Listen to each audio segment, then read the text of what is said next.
যে রিজনাপা এই যে এইটা কি আওয়ামী ফর্মুলাটা অনুসরণ করা হইতেছে কিনা, যে যার সাথে আওয়ামী লীগের নাম আছে তাকে বাদ দেয়া, বা যার সাথে বিএনপি বা জামাতে ইসলামের অনেক বেশি ভালোবাসা আছে তাদেরকেই শুধু পিক করা, এবং সেই পিকিংটা এই অবস্থায় গেছে মনে হয় যে আওয়ামী লীগ যে থিসিসটা দিয়েছিল ভুল হোক শুদ্ধ হোক তার এন্টি থিসিস দাঁড় করানোটাই এখন একটা বড় জায়গা, এরকম আপনার মনে হয় কিনা? আমি দেখেছি যে আপনি একটা বক্তৃতায় বলেছিলেন যে জঞ্জাল তো শুধু 15 বছরে তৈরি হয়নি, 53 বছরে তৈরি হয়েছে, সেই 53 বছরের জঞ্জালও মাথায় রাখা উচিত। আপনি কি রকম দেখছেন, আপনি যদি আমাদের একটু বলেন। প্রথম কথা হচ্ছে কি, লীগের রাস্তায় হাঁটার কোনো কারণই নেই, কোনো উপায় নেই।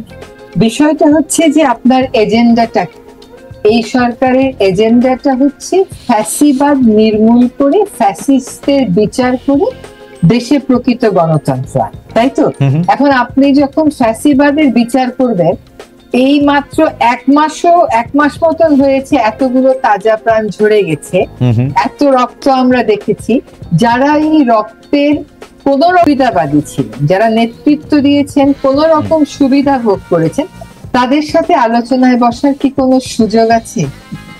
সেটা তো একটু চিন্তা করতে হবে। আপনি একটা ভিডিওর কথা শুধু আপনাকে মনে করিয়ে দিই, যে একজন পুলিশ সদস্য স্বরাষ্ট্রমন্ত্রীকে বলছে, স্যার একটা গুলি করি, একটাই আহত হয়, একটাই মরে, বাকিটি যায়।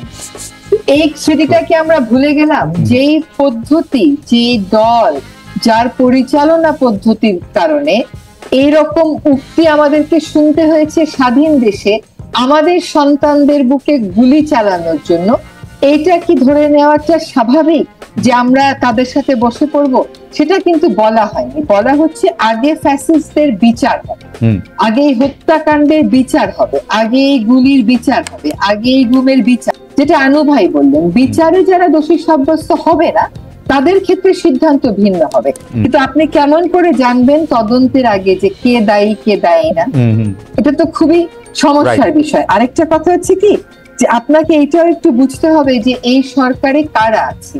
এই সরকারে কিন্তু দেশের ইতিহাসে প্রথমবারের মতন 2 জন শিক্ষার্থী প্রতিনিধি আছে, কারণ তারা এই বিষয়টা নিয়ে খুব প্রবল ভাবে অনুভব করেছে যে তারা উপেক্ষিত সকল সরকারেরই সিদ্ধান্ত গ্রহণের প্রক্রিয়ায়। তাদের যেমন একটা সরাসরি ক্ষোভ রয়েছে।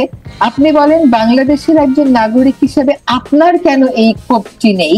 যখন আপনি এই প্রশ্নটা আমাকে করেন যে আমাকে 2014 সালে, 18 সালে, 23 সালে ভোট দিতে দেওয়া হয় নাই, নানান কুটকৌশল করে আমাকে ভোটের প্রক্রিয়া থেকে দূরে রাখা হয়েছে, তাহলে দেশে যে জনগণ হিসেবে, ভোটার হিসাবে আমি এক্সিস্ট করি, এটা যখন অস্বীকার করা হয়, সেই প্রক্রিয়া, সেই নেতৃত্বকে সাথে নিয়ে আলোচনায় বসে আপনি ফ্যাসিজম দূর করে ফেলবেন আর প্রকৃত গণতন্ত্র। প্রথম কথা হচ্ছে যে মানে আমি একজন সাধারণ নাগরিক হিসাবে সেই পুরো আপনি প্রেক্ষাপটটা, সেই খুবই একমত আপনার সঙ্গে।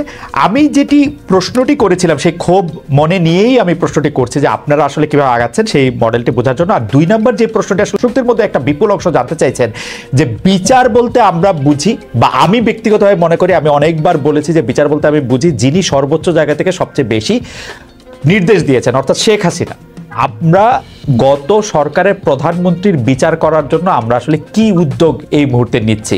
তিনি এখন কোথায় আছেন? সরকার কি এই ব্যাপারে একটি শ্বেতপত্র বা একটা কোনো কিছু আমাদের জানাবেন? দর্শকরা একটা বিপুল পরিমাণে জানতে চাইছেন যে তিনি কি ওখানে গিয়ে, মানে উনার স্ট্যাটাসটা কি আসলে? আমরা শুনছিলাম যে 45 দিন পরে ওনার একটা হবে, এইটার একটা হবে, এটাও জানতে চাইছেন। আচ্ছা, এইগুলো আপনারাও যেমন শুনেন, আমরাও তেমন শুনি।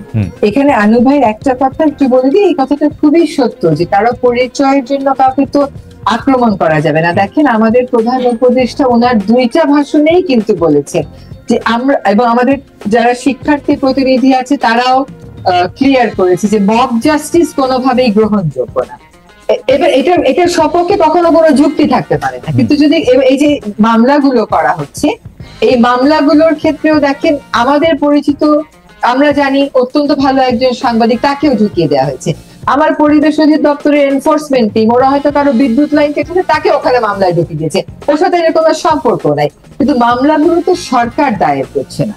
এই মামলাগুলো যারা দায়ের করছে তাদেরকে তো আমরা নিবৃত করতে পারছি না। তার কেউ যদি মামলা দায়ের করতে চায়, আমরা কেমন করে বলবো যে মামলা দায়ের করে না? কিন্তু আমরা যা করতে পারি তা হচ্ছে তদন্তের প্রক্রিয়াটি যেন এমন হয় যাতে তদন্ত করে যতক্ষণ পর্যন্ত আমরা প্রাথমিক দোষ না পাবো ততক্ষণ পর্যন্ত আমরা অ্যারেস্ট করবো না। হ্যাঁ, কিন্তু এই যে মামলার এত বিবাদী, এই মব অ্যাটাক, এগুলোতে যদি দেখাতে পারেন যে সরকারের কারো কোনো সম্পৃক্ততা, সেটা তো নেই, সরকারের কোনো পৃষ্ঠপোষকতা নেই, স্পষ্টভাবে একেবারে প্রধান উপদেষ্টা থেকে নিয়ে কিন্তু আপনারা কি একটা খামোশ বলতে পারতেন, আপনারা কি একটা খামোশ বলতে পারতেন যার তার নামে একটা হত্যা মামলা হচ্ছে? খামোশ, ঠিক খামোশ বলার ভাষায় খামোশটা বলছি না খালেদ, দুটা কারণ আছে।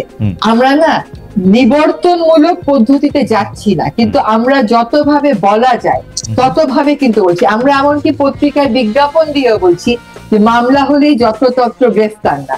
আইন শৃঙ্খলা রক্ষায় আমাদের যতটা কড়া ভূমিকা আপনারা প্রত্যাশা করেন, মনস্তাত্ত্বিক দিক থেকে আমরা ততটা কড়া থাকলেও প্রায়োগিক দিক থেকে কড়া হওয়ার জন্য আমাদের যে সীমাবদ্ধতা গুলো ছিল সেটা তো দেখেছেন আপনারা, সেটা আস্তে আস্তে কেটে উঠছে। এবং আমি মনে করি যে এখন প্রায় ৮০-৮৫% কেটে উঠেছে, বাকিটা আমাদেরকে কিছু পদ্ধতিগত ব্যবস্থা নিয়ে ঠিক করতে হবে। আমরা খামোশেই আছি, কিন্তু খামোশটা বলে যে একটা মারি একটা যায় ওই পদ্ধতিতে তো আমরা যেতে পারছি না, এটা হচ্ছে কথা। না, ওই পদ্ধতিতে যায় না আপনারা। জি, আপনার আরেকটা কি প্রশ্ন ছিল আমি ভুলে গেছি ওটা। না, আমরা আসলে সাবেক প্রধানমন্ত্রীকে ফিরিয়ে আনার ব্যাপারে দেখেন, বিচারের ব্যাপারে আমরা আপোষ করব না। আমাদের ভূখণ্ডে যারা আছে, যারা র্যাডারে আছে, তাদেরকে কোনোভাবেই আমরা স্পেয়ার করার কোনো প্রশ্নই নেই। এটাও আমাদের পক্ষ থেকে স্পষ্ট করা হয়েছে যে বিচারের প্রয়োজনে ফেরত চাইবে।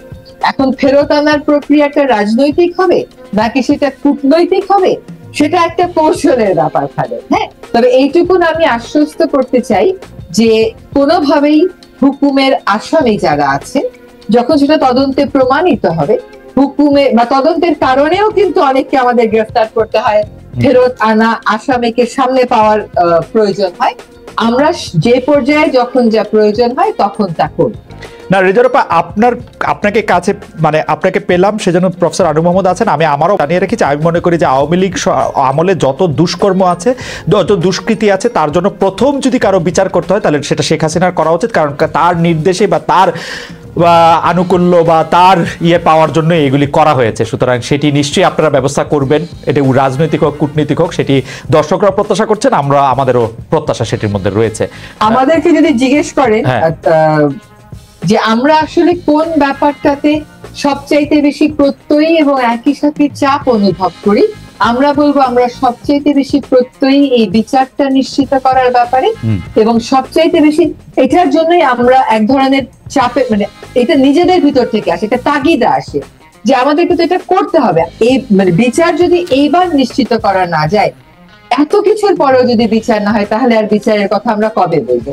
কাজে এবার বিচার আমাদেরকে নিশ্চিত করতেই হবে, এবং সকলকে একসাথে মিলে, সকল আদর্শ মতবিরোধ ভুলে আমাদেরকে এই পয়েন্টে এক হতে হবে যে আমাদের বাচ্চাদের বুকে যারা গুলি চালিয়েছে, যে বাস্তবায়ন করেছে, সকলকে এটার বিচারের মুখোমুখি। পরে সংখ্যালঘু নিপীড়ন, ভাস্কর্য ভাঙা, মাজার ভাঙা, যৌনকর্মী ও হিজড়াদের উপর আক্রমণ, অভিযুক্ত জঙ্গি সংগঠনের নেতাদের জামিন, হিজবুত তাহরীর প্রকাশ্য তৎপরতা, এমন সব ঘটনা থেকে আপনি আসলে কি বার্তা পাচ্ছেন, সরকারের অবস্থান কিভাবে দেখছেন? পাশাপাশি স্যার আপনি এইটা নিয়েও একটু আপনি মন্তব্য করতে পারেন যে সৈয়দা রেজওয়ানা হাসান বলছেন যে এই সরকারের একটা বড় প্রত্যয় যে শেখ হাসিনা ফিরিয়ে নিয়ে এনে বিচার করার বা বিচারটা করার ব্যাপারে, যারা বাচ্চাদের বুকে গুলি চালিয়েছে তাদের ব্যাপারে সিদ্ধান্ত নেওয়ার জন্য তারা প্রত্যয়ই। আপনাদের এই ব্যাপারে কি মনে হচ্ছে সেটিও যদি একটু আপনি বলেন, কিন্তু এরপরে যেগুলি ঘটনা ঘটেছে সেগুলি নিয়েও আমরা একটু মন্তব্য শুনতে চাই। প্রফেসর আনু মোহাম্মদ।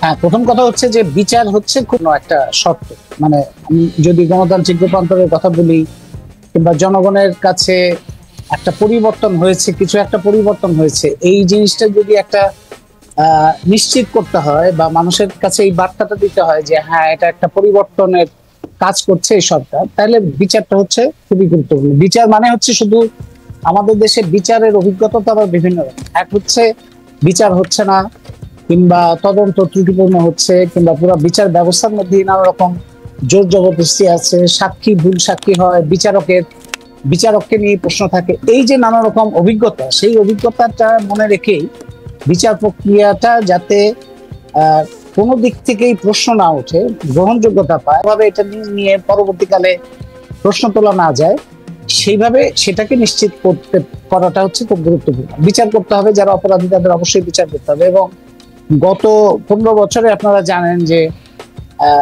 বহু অসংখ্য বিচার জমে আছে, মানে অনেক খুন গুম হয়েছে গত সরকারের আমলে, যাদের মধ্যে অনেক বহুল আলোচিত, যেমন ত্বকি, তনু, সাগররণী, মুনিয়া, এই যে হত্যাকাণ্ডগুলো এগুলো বহুল আলোচিত হওয়ার পরেও এগুলির কোনো বিচার হয়। সেগুলো আশা করি যে এই সরকার একটা বড় ধরনের সুযোগ এই সরকারের সামনে এই বিচারগুলো সমাপ্ত করে।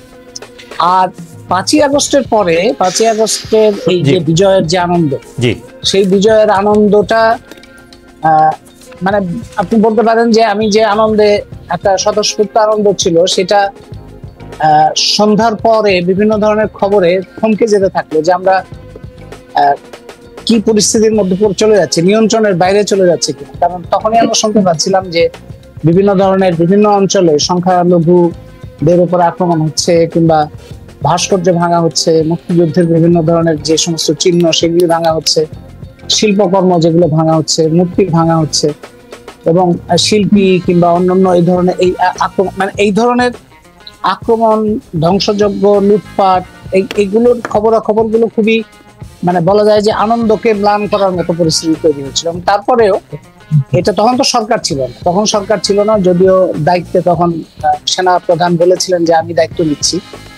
তো সেটা আমরা মনে করলাম, কিন্তু সেরকম কোনো ব্যবস্থা কিংবা সেরকম কোনো ওই যে আপনি যেটাকে বললেন খামোশ, সেই ধরনের কোনো সরকারের পক্ষ থেকে এই ধরনের বক্তব্য শুনি নাই। তো 8 তারিখে এই সরকার দায়িত্ব নিয়েছে। তারপরে এটা কোথাও কোথাও কমেছে। আপনারা জানি যে এই যতগুলো এই ধরনের ঘটনা ঘটেছে সেটা বহুভাবে অতিরঞ্জিত হয়ে ভারতের মিডিয়া তাদের এজেন্ডার জন্য অনেক রকম প্রচার করছে। মানে এটা ভারতের মিডিয়ার জন্য, বিজেপি সরকারের জন্য খুবই একটা খুব উপাদান তারা পেয়েছে, যে তাদের এই একটা অপপ্রচার করার জন্য।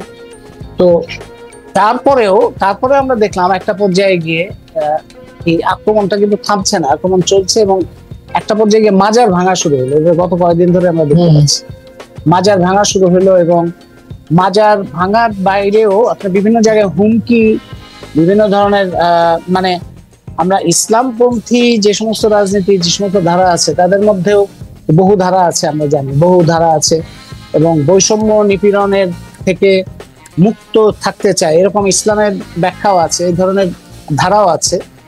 আবার নিজেদের বৈষম্যবাদী রাজনীতিকে ইসলামের নামে বৈধতা দিতে চায় এরকম ধারাও আছে।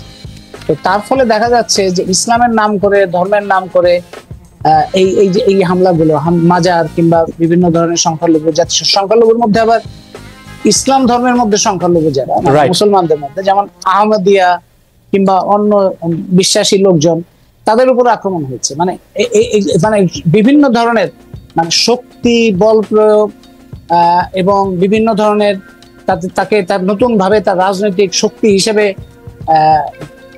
আবির্ভাবের যে একটা উন্মত্ত চেহারা, সেই চেহারাটা আমরা দেখতে পাচ্ছি। এটা একটা উদ্বেগজনক। তো সরকারের দিক থেকে গতকালও প্রধান উপদেষ্টার বক্তব্য শুনলাম, তিনি বলেছেন সরকারের দিক থেকে আমাদের এইটা থামানোর জন্য আরো কার্যকর ভূমিকা নেওয়া উচিত বলে আমি মনে করি। আর বৈষম্য বিরোধী ছাত্র আন্দোলনের নেতৃত্ব, যেহেতু তারা একটা বড় দায়িত্ব পালন করেছেন, ভূমিকা পালন করেছেন, এবং তাদের একটা সারা দেশে তরুণদের মধ্যে নেটওয়ার্ক আছে, তাদের দিক থেকেও এই বিষয়ে আরো গুরুত্ব দিয়ে কার্যকর ভূমিকা মনে করি যে নেওয়া উচিত।